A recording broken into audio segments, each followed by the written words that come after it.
अस्सलाम वालेकुम। अस्सलाम नमस्ते सत श्री अकाल। उम्मीद करता हूँ फिट होंगे, बेहतरीन होंगे, अपनी लाइफ अच्छे से एंजॉय कर रहे होंगे। हम तीनों की तरह आज एक और वीडियो, और उसका टाइटल है वीडियो है जी व्हाट इज हिंदुइज्म, और उसका पहला पार्ट है। और अभी जो है वीडियो देखते हैं और जानते हैं कि इसमें क्या बताया गया, और बाद में अपना रिव्यू भी देंगे अगर कुछ समझ आएगी तो उस रिलेटेड।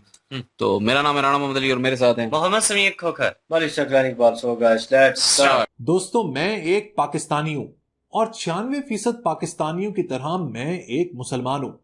एक टिपिकल पाकिस्तानी घराने की तरह मुझे बचपन में कुरान पाक पढ़ाया गया, नमाज सिखाई गई, रोजे रखवाए गए और इस्लामी तालीमात जो मौलवी की बताई हुई थी, आई रिपीट, जो इस्लामी तालीमात मौलवी की बताई हुई होती थी वही सिखाई गई। लेकिन बचपन से ही मेरे अंदर एक क्यूरियोसिटी थी, एक तहकीक का जज्बा था, एक तिलमिलाहट थी। मैं हमेशा ये सोचता कि हम लोग अपने बारे में ये सोचते हैं कि मुसलमान दुनिया के अजीम तरीन लोग हैं और जो मजहब इस्लाम हम लोग फॉलो कर रहे हैं वो दुनिया का बेहतरीन मजहब है।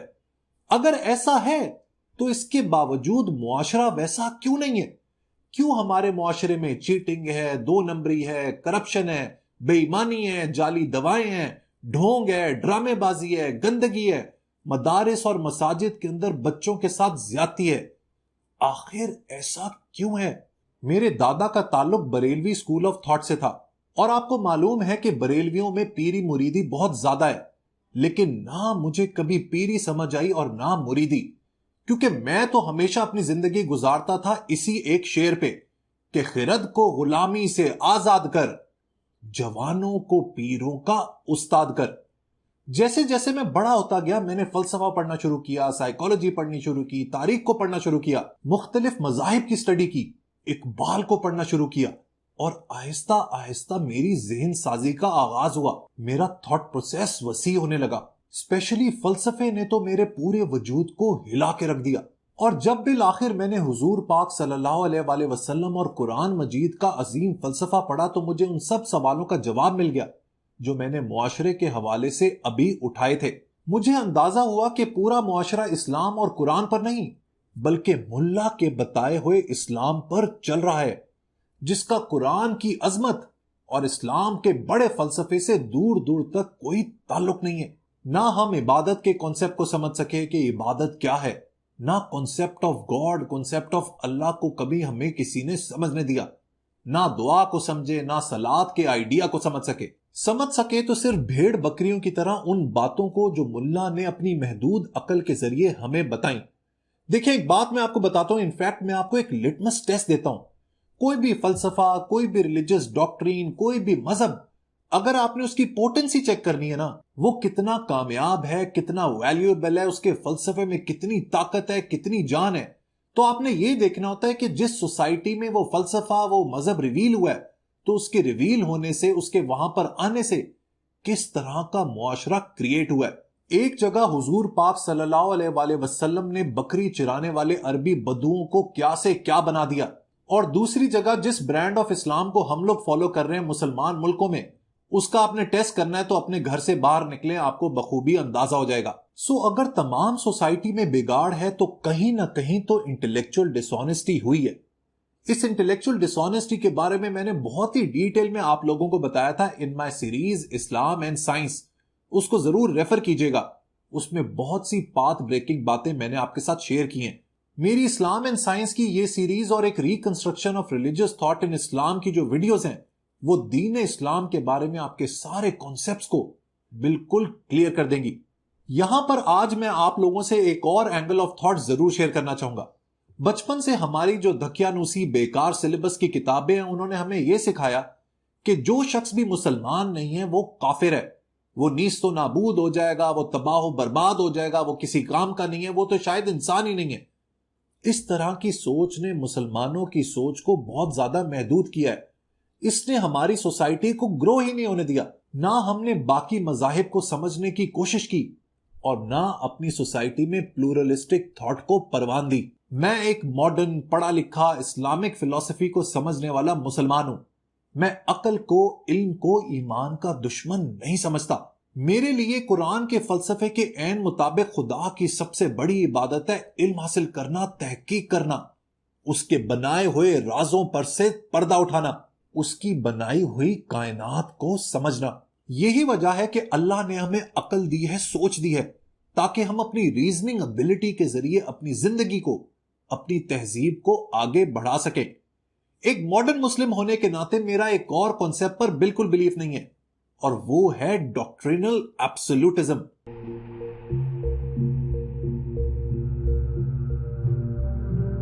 इस टर्म का मतलब यह है कि बस जो मेरा बिलीफ है, जो मेरे अकायद हैं, जो मेरा मजहब है, वो ही हक पर है, वो ही सच्चा है, वो ही बेहतरीन है, वो ही बेस्ट है, वो ही अफजल है, बाकी सारी दुनिया जहन्नुमी है और काफिर है। ये सोच जो है ना दोस्तों, this is a recipe of disaster. मेरे मुसलमान होने से कोई गैर मुस्लिम मुझसे कमतर नहीं हो जाता। मेरे सामने सब मजाहिब इक्वल हैं। जिस तरह हमें लगता है ना कि मुसलमान और इस्लाम सबसे बेहतरीन है, सबसे बेस्ट है, इसी तरह एक हिंदू को भी अपने मजहब के बारे में यही लगता है।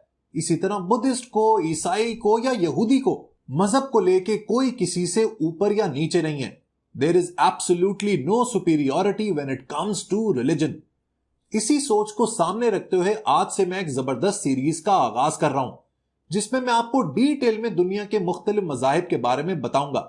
आज हम आगाज करेंगे उस मजहब से जो मॉडर्न लिविंग रिलीजन्स में सबसे पुराना है, यानी कि हिंदुइज्म।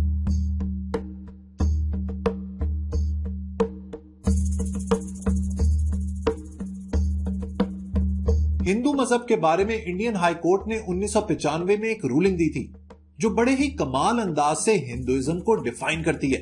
हिंदू मजहब में कोई एक पैगंबर नहीं है, इसमें किसी एक खुदा की पूजा नहीं होती, इसमें किसी किस्म की अकीदा परस्ती नहीं है, ये किसी एक फलसफे को नहीं मानती, इसमें किसी एक किस्म की मजहबी रसूमात को फॉलो नहीं किया जाता। दर हकीकत ये किसी भी मजहब या मसलक की तंग रिवायती खुसूसियात को पूरा करता दिखाई नहीं देता। इसे वसी पैमाने पर जिंदगी गुजारने का एक तरीका करार दिया जा सकता है, यानी कि ये एक ज़ाब्ता-ए हयात है। हिंदुइज्म एक वे ऑफ लाइफ तो है, लेकिन इसके कुछ सेंट्रल आइडियाज भी हैं, जिसमें पहला है समसारा, जिसके मुताबिक हमारी रूह, हमारी आत्मा बार बार पैदा होती है। दूसरे नंबर पर है मोक्ष, इसका मतलब है इस बार बार पैदा होने से छुटकारा हासिल करना। और इसके बाद हिंदू मजहब का शायद सबसे इंपॉर्टेंट आइडिया है, जो कि है धर्मा। धर्मा कहते हैं वर्च्यू को, नेचुरल लॉ को, राइट लिविंग को। इसके बारे में आगे डिटेल में बात करूंगा। मोक्ष हासिल करने के 3 तरीके हैं, जिन्हें कहा जाता है मार्ग। इसमें पहला है ज्ञान मार्ग, इसको ज्ञान मार्ग भी कहते हैं। इसका ताल्लुक इंसान के इल्म, उसकी नॉलेज, उसके इनसाइट से होता है। दूसरे नंबर पर है कर्मा मार्ग, जो बात करता है राइट एक्शन की, यानी कि जिंदगी में आपका रवैया कैसा है, आपकी लाइफ के कर्म क्या हैं, आप जिंदगी को किस तरीके से गुजारते हैं। और आखिर में है भक्ति मार्ग, इसका ताल्लुक खुदा की पूजा से है। ये जो मार्ग है ना, इसी की बेसिस पर हिंदू अपने रिलीजियस प्रैक्टिसेस करते हैं, जिनमें शामिल है पूजा या फिर योग। हिंदुइज्म के अंदर एक और बड़ा सेंट्रल आइडिया है, जिसका ताल्लुक है कॉन्सेप्ट ऑफ गॉड या भगवान के हवाले से। इसके बारे में आगे डिटेल में बात करेंगे, और मैं आपको बताऊंगा कि हिंदू मजहब में बहुत से देवता और भगवान तो हैं, लेकिन अल्टीमेटली हिंदुओं का बिलीव भी एक ही खुदा पर है। फिलहाल बात करते हैं त्रिमूर्ति की, जिसमें शामिल हैं ब्रह्मा, विष्णु और शिव।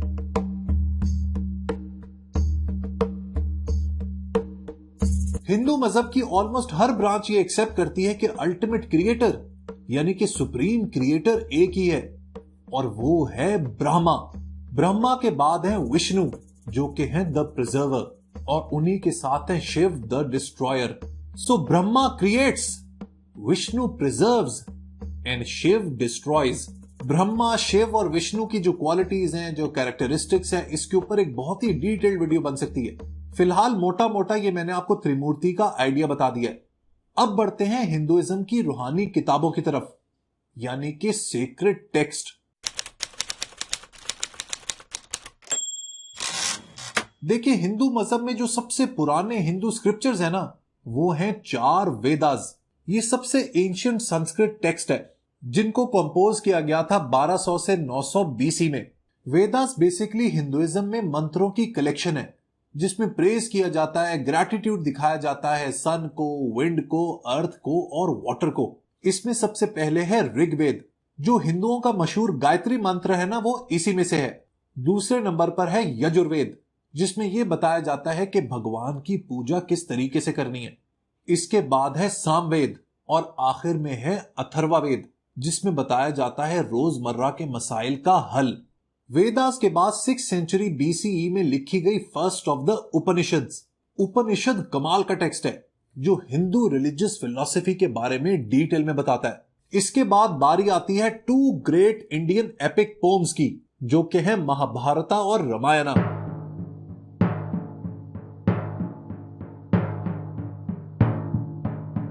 इन नज्मों के अंदर हिस्ट्री है, मिथोलॉजी है, रिलीजन है और फिलॉसफी है।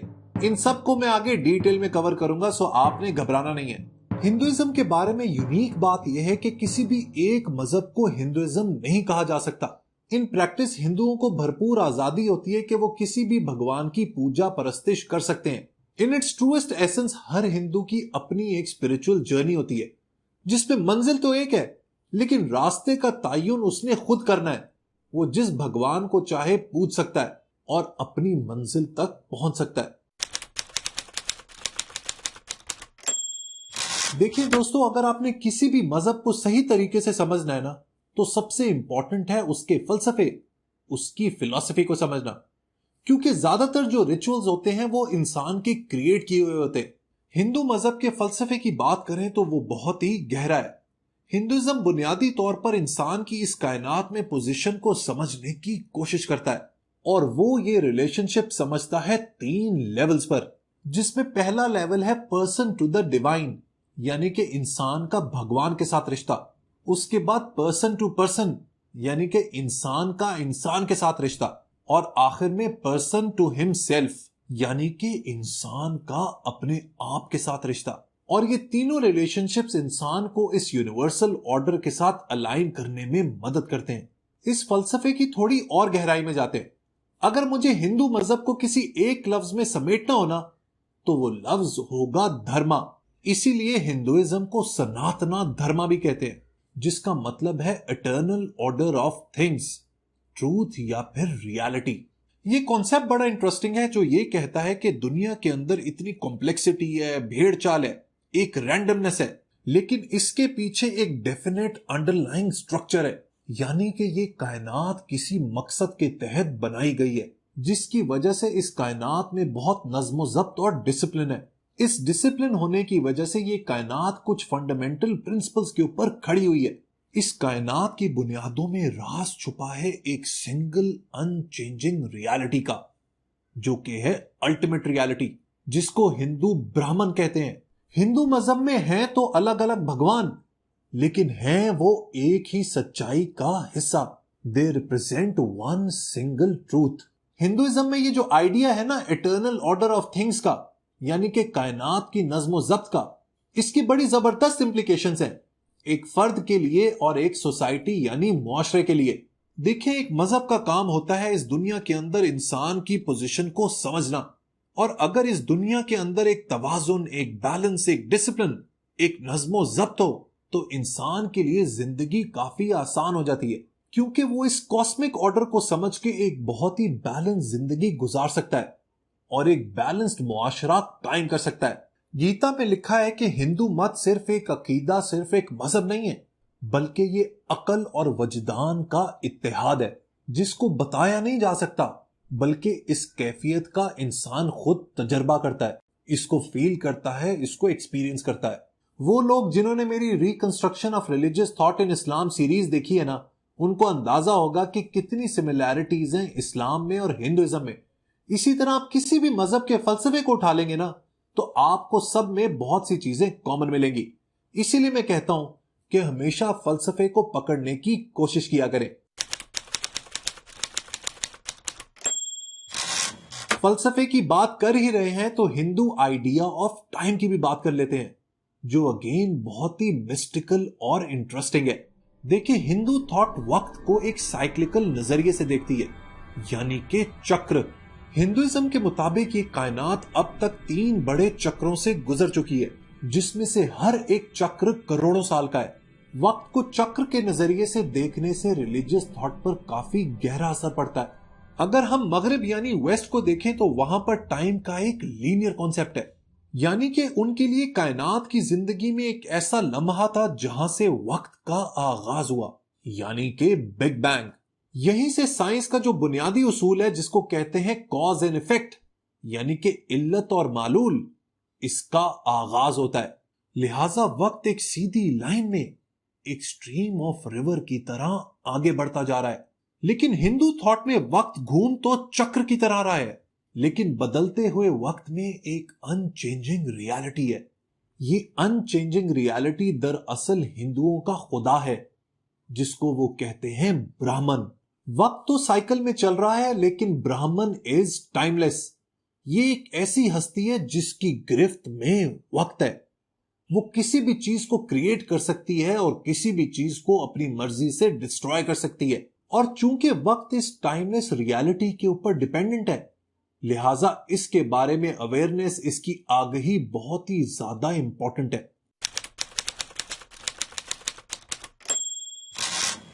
अच्छा, ये जो धर्मा का कॉन्सेप्ट है ना, जो ये कहता है कि इस कायनात के अंदर एक इटर्नल ऑर्डर है, इसी आइडिया ने हिंदुओं के अंदर कास्ट स्ट्रक्चर यानी कि दर्जा बंदी की बुनियाद रखी है। कुछ लोग ये कहते हैं कि इस कॉन्सेप्ट का ताल्लुक दरअसल आर्यन इन्वेजन से है। आर्यंस चूंकि गोरे रंग के थे और नेटिव इंडियंस का कॉम्प्लेक्शंस डार्क था, लिहाजा यहीं से लोगों के दरमियान क्लास सिस्टम का आगाज हुआ, जिसके मुताबिक जो डार्क शेड यानी कि सांवली या काली रंगत के इंडियंस थे उनको इंफीरियर यानी कि दूसरों से कमतर समझा जाता था। लेकिन अगर आप ऋग्वेद पढ़ें तो उसमें एक नज्म है डेडिकेटेड टू पुरुषा, जिसमें लिखा गया है कि इंसान के जिस्म की कुर्बानी दी जाती है और उसके जिस्म के 4 हिस्से किए जाते हैं 4 वर्ण बनाने के लिए। इनमें सबसे पहले हैं ब्राह्मण्स। इसमें शामिल होती है प्रीस्ली क्लास, यानी कि वो लोग जो मजहब का प्रचार करते हैं। ब्राह्मण को पुरुष के मुंह से पैदा किया गया। इसके बाद बारी है क्षत्रियास की। ये है वॉरियर क्लास, यानी कि वो लोग जो बैटल्स यानी जंगे लड़ते हैं। इनको क्रिएट किया गया पुरुष के बाजुओं से। तीसरे नंबर पर हैं वेश्य। ये लोग बिजनेसमैन या मर्चेंट्स होते हैं। इनको क्रिएट किया गया था पुरुष की थाई से। और आखिर में है शूदर्स, द वर्किंग क्लास। इनका काम होता है इन ऊपर की 3 क्लासेस को सर्व करना, और इनको क्रिएट किया गया था पुरुष के पांव से। इस क्लास सिस्टम, इस कास्ट सिस्टम पर बहुत बहस होती है, लेकिन हिंदू मजहब के मुताबिक ये इन लोगों का धर्म है, ये इनकी डिवाइन ड्यूटी है, और इसी हिसाब से सोसाइटी, मुआशरा आगे बढ़ेगा। इन चारों कास्ट के अलावा कुछ और लोग भी हैं जिनका इन चारों से कोई ताल्लुक नहीं है। इनको पहले आउटकास्ट कहा जाता था और आजकल दलित कहा जाता है, जिसका मतलब है ओप्रेस्ड, यानी कि वो लोग जिनके ऊपर जुल्म किया जाए। 6th सेंचुरी बीसी में इंडिया के अंदर कुछ ऐसे टीचर्स थे जिनका इन कास्ट सिस्टम पर बहुत एतराज था, जैसे कि बुद्धा और महावीरा। इनका यह कहना था कि इंसान की जो बाय बर्थ प्रिविलेज होती है ना, उसकी कोई इंपॉर्टेंस नहीं है। इसकी बजाय इंपॉर्टेंस है इंसान की डीड्स की, उसके एक्शंस की। इसीलिए बुद्धा ने कहा कि not by birth is one an outcast. Outcast होने का ताल्लुक इंसान के जन्म से नहीं है। Not by birth is one a Brahmin, और कोई शख्स पैदाइशी ब्राह्मण नहीं होता। By deed one becomes an outcast, by deed one becomes a Brahmin. इंसान का मुआशरे में क्या मकाम होगा, इन सब का ताल्लुक इंसान की डीड्स, उसके एक्शन से है। हिंदू मजहब के बारे में एक और यूनिक चीज यह है कि जहां ज्यादातर मजाहिब में डिवाइन फोर्स मैस्कुलिन है, वहीं हिंदुइज्म में बहुत सी गॉडेसेस हैं जो रिप्रेजेंट करती हैं क्रिएटिविटी, फर्टिलिटी और पावर को। आप सब लोगों ने एक लफ्ज शक्ति जरूर सुना होगा। ये शक्ति दरअसल फेमिनिन यानी कि जनाना डिवाइन फोर्स है, और इस शक्ति को हिंदू की एक भगवान महादेवी रिप्रेजेंट करती है। हिंदू मजहब में एक स्कूल ऑफ शक्तिज्म भी है, जिसमें सबसे बड़ी खुदा महादेवी को माना जाता है। महादेवी के अलग अलग रूप हैं, जिसमें कभी वो जेंटल और प्यार करने वाली पार्वती बन जाती है, और कभी दुर्गा और काली के रूप में she can be terrible and threatening. अब दोस्तों बात करते हैं हिंदुइज्म में मेरे फेवरेट टॉपिक की, यानी कि उपनिषद्स। उपनिषद्स एक सीरीज ऑफ फिलोसॉफिकल टेक्स्ट है जिसको लिखा गया था आज से 2600 साल पहले।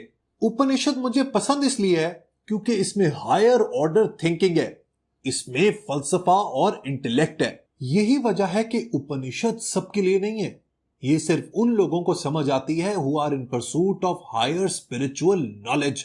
उपनिषद का मतलब है टू सिट अप क्लोज, यानी कि किसी चीज के करीब बैठना। बेसिकली इसका मतलब है कि अपने गुरु के करीब बैठना, ताकि उसके विजडम से, उसकी हिकमत से बहुत कुछ सीखा जा सके। जिस तरह फलसफे के अंदर एब्स्ट्रैक्ट कॉन्सेप्ट्स के बारे में बताया जाता है ना, इसी तरह उपनिषद में भी इसी तरह के टॉपिक्स के ऊपर डिस्कशन होती है, जिनका ताल्लुक कायनात और इंसान से होता है। On earth those who achieve greatness achieve it through concentration. Upanishad का टेक्स्ट बेसिकली ये आर्ग्यू करता है कि इस दुनिया में सिर्फ एक सिंगल अनचेंजिंग रियलिटी है, जो कि है ब्राह्मण, और उसको समझने के लिए आपको अपनी थॉट और अपनी एक्सपीरियंस को इस्तेमाल करना होता है। वेस्टर्न फिलॉसफी को देखें तो इंसान की सेल्फ को लेकर बुनियादी तौर पर दो स्कूल्स ऑफ थॉट हैं, जिसमें पहला है डुअलिस्ट। डुअलिस्ट ये कहते हैं कि सेल्फ नॉन फिजिकल है and it is distinct from the body. अब आप इसको रूह कह लें, सोल कह लें या फिर माइंड कह लें। लिहाजा दरअसल हमारी जो सोच है ना, हमारी जो थॉट है, वो ही हमारा आय है। दूसरी तरफ मटीरियलिस्ट स्कूल ऑफ थॉट ये कहता है कि दरअसल एग्जिस्टेंस सिर्फ फिजिकल चीजों की है, लिहाजा ये जो सेल्फ है ना, ये सिर्फ हमारे ब्रेन की एक्टिविटी का नाम है। लेकिन उपनिषद के अंदर सेल्फ को लेकर एक बिल्कुल मुख्तलिफ कॉन्सेप्ट है। इसमें सेल्फ के तीन हिस्से हैं। एक तो है हमारी मटीरियल यानी कि फिजिकल बॉडी, उसके बाद है हमारी थॉट्स, फीलिंग्स और सेंसेशंस, और आखिर में है हमारी प्योर कॉन्शियसनेस यानी कि हमारी आत्मा। और ये जो हमारी आत्मा है ना, इसका ताल्लुक ब्राह्मण से है। लिहाजा देखने में तो शायद हम लोग फिजिकली अलग अलग हों, लेकिन हमारी आत्मा का ताल्लुक अल्टीमेट रियलिटी, अल्टीमेटली खुदा से है। मैंने आप लोगों को बताया ना कि उपनिषद मुझे इसलिए पसंद है क्योंकि इसके अंदर फलसफा है, इसकी फिलोसॉफिकल डायमेंशन बड़ी ही तगड़ी है। इसी के हवाले से मुझे चंदोग्या उपनिषद की एक कमाल की स्टोरी याद आ रही है। ये एक डायलॉग है एक सेज जिसका नाम है उदालका अपने बेटे श्वेत केतु के साथ। वो अपने बेटे को बुलाता है और वो कहता है कि वो जो बरगद का दरख्त है ना, बैनियन ट्री, वहां से एक सीड लेकर आओ, यानी कि एक बीज। जब बेटा उस बीज को लेकर आता है तो बाप कहता है कि अब इस बीज को काटो। जब उसको वो काटता है तो बाप पूछता है कि तुमने क्या देखा। बेटा कहता है कि इसके अंदर तो एक छोटा सा कर्नल है, यानी कि एक और छोटा सा बीज है। बाप कहता है कि तुम अब इस छोटे बीज को भी काटो। जब बेटा उसको काटता है तो बाप दोबारा पूछता है कि अब तुमने क्या देखा। बेटा खामोश हो जाता है। बाप कहता है कि ये जो नथिंगनेस है ना, ये सारी कायनात इसी नथिंगनेस से क्रिएट हुई है। ये जो बैनियन ट्री तुम देख रहे हो, जो इतना बड़ा है, इतना घना है, ये दरअसल इसी नथिंगनेस से बना है। और यहीं पर वो अपने बेटे को एक ऐसा डायलॉग बोलता है जो शायद हिंदू फलसफे में सबसे मशहूर है, और वो है तत्त्वम असि, यानी कि दैट इज यू, ये तुम हो। इसका मतलब यह है कि दुनिया में जो भी सॉलिड चीजें हैं, जो भी फिजिकल चीजें हैं, अगर आप उनको ब्रेक डाउन करेंगे तो उनके अंदर आपको एक नथिंगनेस मिलेगी। बॉलीवुड की मूवीज की वजह से जो रीइंकार्नेशन का कॉन्सेप्ट है ना, यानी कि पुनर्जन्म, ये हमें बड़ा इंटरेस्टिंग लगता है। लेकिन इसके पीछे फिलॉसफी क्या है? देखें, जो पुराना वैदिक रिलीजन था ना, उसमें माना जाता था कि इस कायनात के ऑर्डर को बरकरार रखने के लिए खुदा को सैक्रिफाइस देना जरूरी है। हिंदूज का ये बिलीफ है कि इंसान का जो कर्मा या जो कर्म है ना, यानी कि उसकी जो डीड्स हैं, जो एक्शंस हैं, उसके कॉन्सिक्वेंसेस होते हैं, जो गुड होते हैं और बैड। यानी कि इंसान के जो भी अमाल हैं, उसका नतीजा या तो अच्छा होता है या फिर बुरा। इसी आइडिया के ऊपर रीइंकार्नेशन या पुनर्जन्म का कॉन्सेप्ट ठहरा हुआ है, जो ये कहता है कि इंसान बार बार इस दुनिया में पैदा होता है, और आप किस शेप और शक्ल में पैदा होगे ये डिपेंड करता है आपके कर्मों पर। मैंने आपको बताया ना कि आत्मा दरअसल ब्रह्मा का हिस्सा है, और जिस शख्स को इस बात की नॉलेज होगी वो इस संसारा के चक्र से, यानी कि इस लाइफ, डेथ और रीबर्थ के चक्र से निकल सकेगा। इंसान के जो कर्म होते हैं वो डिपेंडेंट होते हैं उसके फिजिकल एक्शन पे और उसके मेंटल एक्शन पे। अगर आपके कर्म, आपके एक्शन सही होंगे तो अगले बर्थ में आप एक अच्छे इंसान के तौर पे पैदा होगे। लेकिन अगर आपके कर्म बुरे होंगे, गंदे होंगे, तो शायद आप अगले जन्म में कोई जानवर बन जाएं या किसी लोअर कास्ट में पैदा हो जाए। अब यहां पर ना मैं आपको एक मेन डिफरेंस बताऊंगा between Hinduism and monotheistic religions, जैसे कि इस्लाम, क्रिश्चियनिटी या जुडाइज्म। मोनोथीस्टिक रिलीजन्स में माना जाता है, इनफैक्ट इस चीज को अप्रिशिएट किया जाता है कि there is life after death, मरने के बाद जिंदगी होगी, और लोग इस बात को चेरिश करते हैं, इसका इंतजार करते हैं, इसकी बेसिस पर अपनी जिंदगी गुजारते हैं। लेकिन हिंदुइज्म के अंदर ये जो अगली लाइफ में मूवमेंट है ना, इसको वेलकम नहीं किया जाता। This is not the final goal. In fact Hinduism में इस बर्थ और रीबर्थ को एक सफरिंग करार दिया जाता है और इससे मोक्ष हासिल करनी होती है, यानी कि इस संसारा से छुटकारा। लेकिन सबसे इंपॉर्टेंट बात यह है कि हिंदू मजहब में इंसान की जिंदगी का आखिर मकसद क्या है? What is the purpose of life? इस सवाल का जवाब तो मैं आपको दूंगा, लेकिन इसके लिए आपको थोड़ा सा वेट करना पड़ेगा अगले एपिसोड तक। इसके अलावा और भी बहुत सारे हिंदुइज्म के कॉन्सेप्ट्स हैं जिसके बारे में हम लोग बात करेंगे इन द फ्यूचर वीडियो। हमारी इस डिस्कशन के आखिर में आपको एक शेर सुनाना चाहूंगा जिसके अंदर बहुत ही गहरा मैसेज छुपा हुआ है। ये शेर द ग्रेट गालिब का है। वफादारी बशर्त अस्तवारी असल ईमा है, मरे बुत खाने में तो काबे में गाड़ो ब्राह्मण को। इसके बारे में जरूर सोचिएगा। वीडियो पसंद आई हो तो लाइक बटन जरूर प्रेस कीजिएगा और अपने फ्रेंड्स, फैमिली और पीयर्स के साथ इसको जरूर शेयर कीजिएगा। Until next time, goodbye.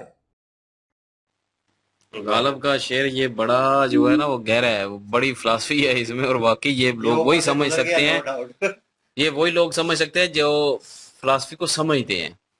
आज अली तो भाई समझाएंगे, हमें गाइड करेंगे। नहीं, मैं अगर वो फिलॉसफी जो अगर मेरे सामने होता तो मैं समझा भी पाता आपको, लेकिन ये है कि अभी मेरे सामने में नहीं है वो शेर पूरा, तो इसलिए फिर कभी से ही कहता तो समझाऊंगा। शायरी बचपन से और रहता नहीं।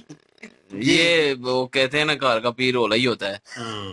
तो वही बात है। और बाकी ये है कि वो जी। जो शुरू में एक शेर इन्होंने बताया था ना कि जो पीरी मुरीदी के चक्करों में पड़े रहते हैं, यकीन करें मैं उस चीज से, मुझे खुद बचपन से वो चीज समझ ही नहीं आती थी कि पीरी मुरीदी क्यों है, पीरी मुरीदी है क्यों। ऊपर से तो वो कंसेप्ट मुझे बिल्कुल भी अच्छा नहीं लगता ये अपने मजहब में।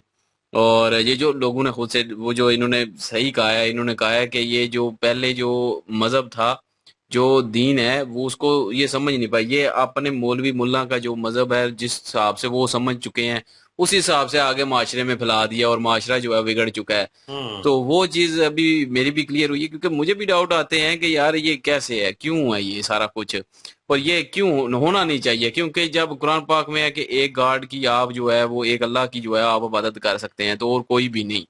तो हम कहते हैं कि बुत परस्ती नहीं है, मौलवी चीखते रहते हैं कि बुत परस्ती नहीं है, कुरान पाक भी कहता है कि बुत परस्ती जायज नहीं है। तो हमारे मजहब में ये एक टॉपिक है। तो हम फिर दरगाहें क्यों बनाते हैं, हम फिर जाके अपना कब्रों को सजदे क्यों करते हैं, मुर्दों से क्यों मांगते हैं, तो ये चीज समझ नहीं आती थी। तो अगर ये चीज जायज है तो फिर बुत परस्ती क्यों नाजायज है। तो लेकिन ये है कि वो अपने से ही जो है वो जिन्होंने चलाया हुआ था वो चला ही रखते हैं, तो फिर वो पीरी मुरीदी उसमें से निकल आई और वो सारा सिस्टम चल पड़ा। लेकिन वो जो शेर था कि पीरों के भी उस्ताद बनो, जवानों को पीरों का उस्ताद बनाओ, तो ये भी एक बड़ी जो है ना इसमें भी गहरी बात है कि जो मतलब कि आप लोग उस्ताद बनो पीरों के मरीद नहीं। ये जो जवान है उनको मोटिवेट करने के लिए वर्डिंग है कि वो अपने आप को इस काबिल बनाएं कि वो पीरों के भी उस्ताद हों, पीरों को भी गाइड कर सकें। बिल्कुल, इतनी काबिलियत उनमें हो और इतना शऊर उनमें होना चाहिए। ये नहीं कि उनके अपना नीचे लेट जाओ जाके, बिल्कुल ऐसा नहीं होना चाहिए। वो इसका मतलब यही था। ये वीडियो देखने के बाद कहीं ना कहीं ये बात बहुत इंपॉर्टेंट लगती है कि कहीं ना कहीं हम लोग जो ऐसे बिना देखे सुनी सुनाई चीजों के ऊपर चल पड़ते हैं, उसमें हम लोगों का भी कसूर है। क्योंकि हम समझते हैं कि ये इस्लाम के ठेकेदार हैं या मुल्ला या जो भी हमारे बड़े हैं, इन्होंने दीन को पढ़ा हुआ है, ये इन्होंने स्टडी किया हुआ है, बस जो ये कह रहे हैं वो सही है।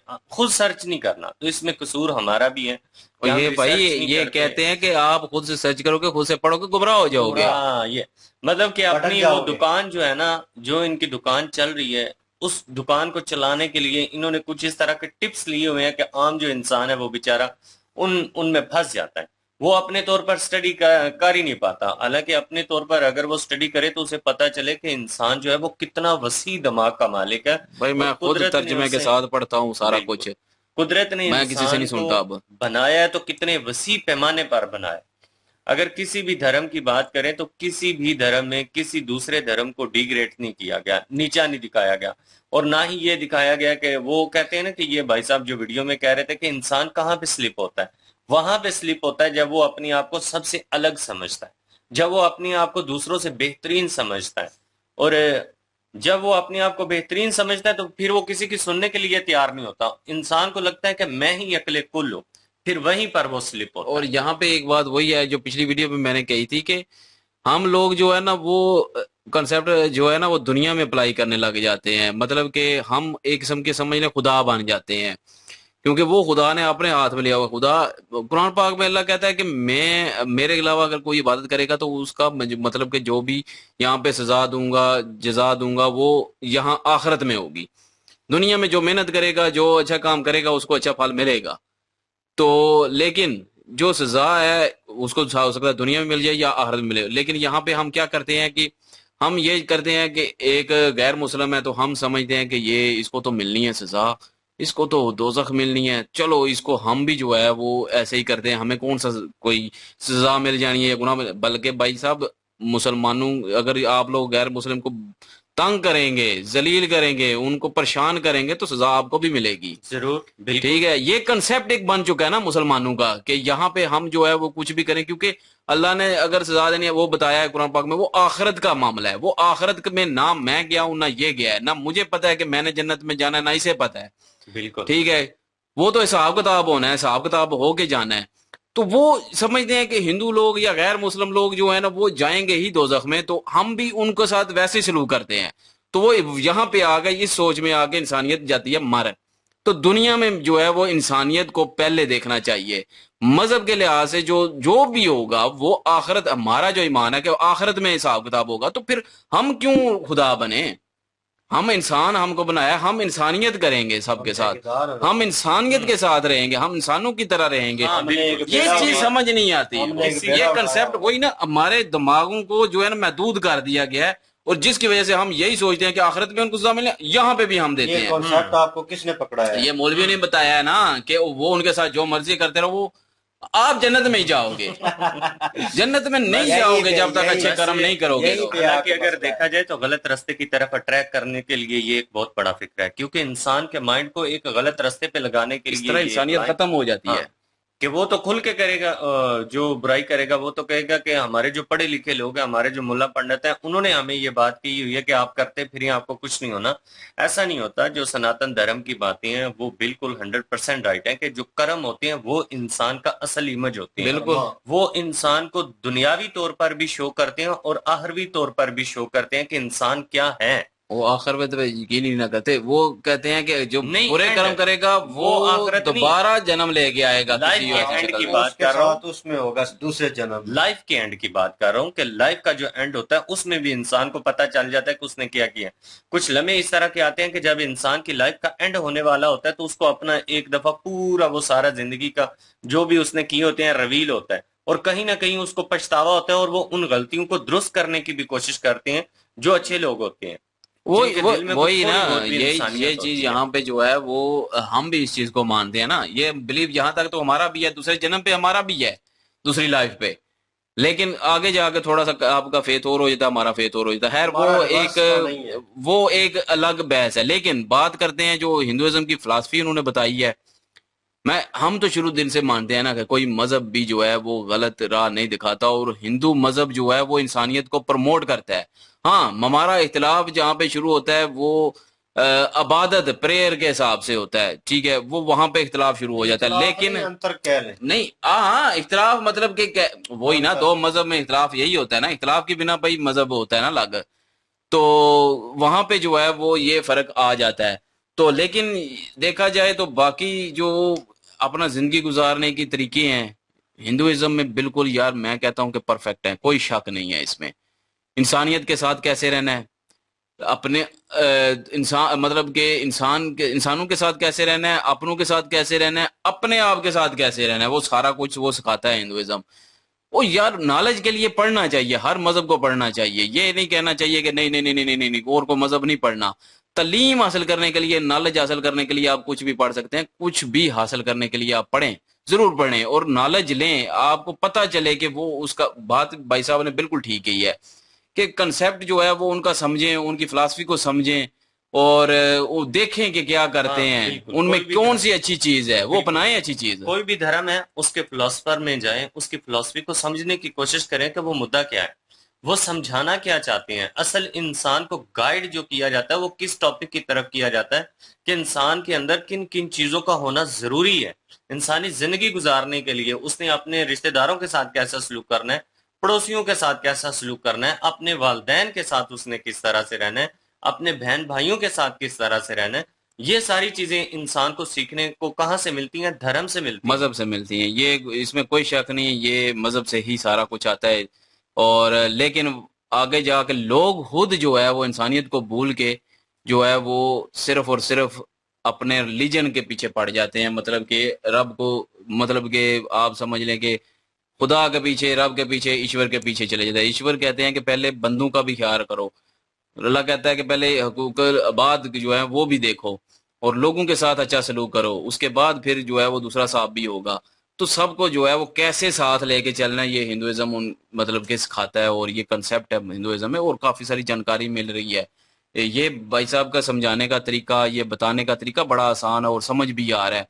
और इनकी अगली एपिसोड भी लेके जरूर आएंगे हम, क्योंकि ये एक नॉलेज के तौर पे मैं खुद भी चाहता हूँ जानना ये सारा कंसेप्ट और ये सारा क्या होता है, क्योंकि एक तो हम वीडियो पे भी रिएक्ट करते हैं और हमें पता होना चाहिए, और जब पता थोड़ा नहीं बहुत होता पता हमें होना कुछ चाहिए। ना कुछ तो इल्म होना चाहिए ना।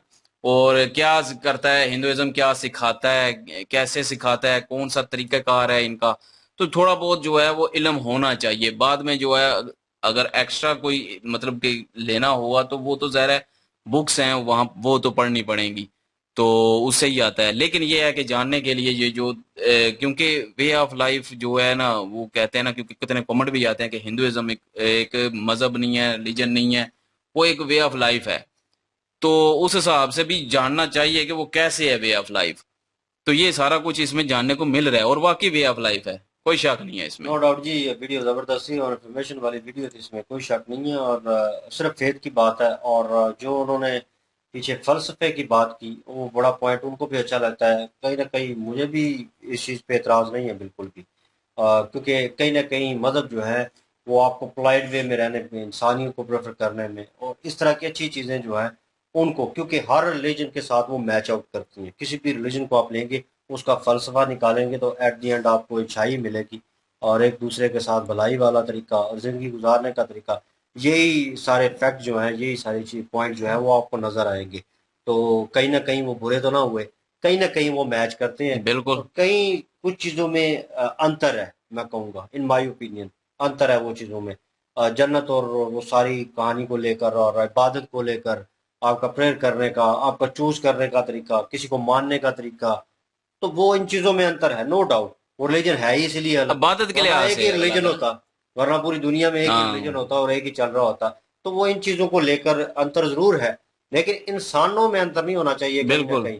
तो आप एक किस्म का, हमेशा में आज दूसरी तीसरी वीडियो में यही हम कह रहे होते हैं जब भी कोई ऐसी वीडियो देखते हैं जो मुखालफ होती है, वो अक्सर जिसमें ऐसे वर्ड यूज किए गए होते हैं किसी भी रिलीजन को लेकर, तो कहता हूँ कि इंसानियत को प्रेफर करें, इंसानियत को समझे यार।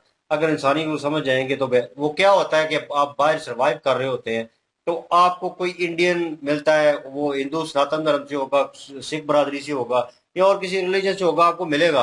तो क्या होता है, आपकी बॉन्डिंग उससे रिलीजन के हिसाब से नहीं बनती, बॉन्डिंग बनती है दोस्ती यारी, मतलब इंसानियत को प्रेफर करते हैं, वो आपकी हेल्प आउट करता है, आप उसकी करते हैं, वो एक दोस्ती यारी का प्रोसेस चलता है। तो बाद में आप कहते हैं ओ यार वो तो मेरा बड़ा अच्छा दोस्त था, वो फलां यार इंडियन था।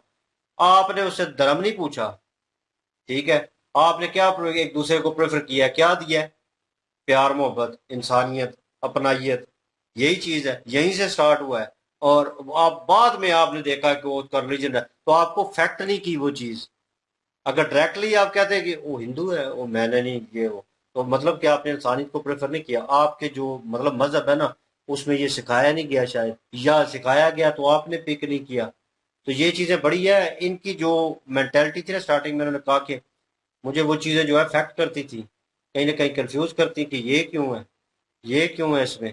तो वो चीजें शुरू से करती आ रही हैं मुझे भी। और एक होती है ना जानने की इच्छा होती है बंदे में कि ये क्यों हो रहा है और ये क्यों हो रहा है। तो उस चीज के लिए आपको खुद भी देखना पड़ेगा और आगे बढ़ना पड़ेगा। स्टेप बड़ा मुश्किल होता है, तो लेना पड़ेगा। और दूसरी बात, आपको अपने रीजन के बारे में पहले फर्स्ट ऑफ ऑल पूरी इंफॉर्मेशन होनी चाहिए, ठीक है।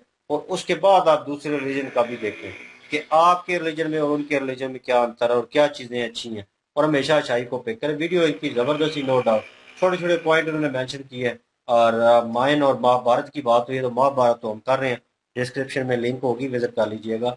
और रामायण जो है महाभारत मुकम्मल होगी तो उसके बाद हम करेंगे। इससे ये है कि हमें वर्डिंग जो है नॉर्मल वे हम बोल रहे होते हैं तो हम यूज़ करते हैं, ठीक है। तो संस्कृत कर लें या कर लें कि पुरानी भाषा हम बोलने की कोशिश, लेकिन यह है कि वो रवानी में आ गई है वो चीज़, ठीक है। और थोड़ा बहुत जानने की कोशिश कर रहे हैं सनातन धर्म को भी। और ये अच्छी चीज़ है इन इन माय ओपिनियन। बाकी मौलवी हजरात जो कुछ कहते रहते हैं वो मेरे ऊपर से गुजर जाती है, ना 3 में ना 13 में। खैर एनीवेज, इनकी वीडियो के लिंक और महाभारत के लिंक डिस्क्रिप्शन में मौजूद होगी। प्लीज जाए, विजिट करें, चेक करें, सपोर्ट करें। इंशाल्लाह मिलते हैं नेक्स्ट वीडियो में। क्या रखिएगा, दुआ में याद रखिएगा। तब तक के लिए अल्लाह अल्लाह हाफिज, हाफिज, पीस। पीस।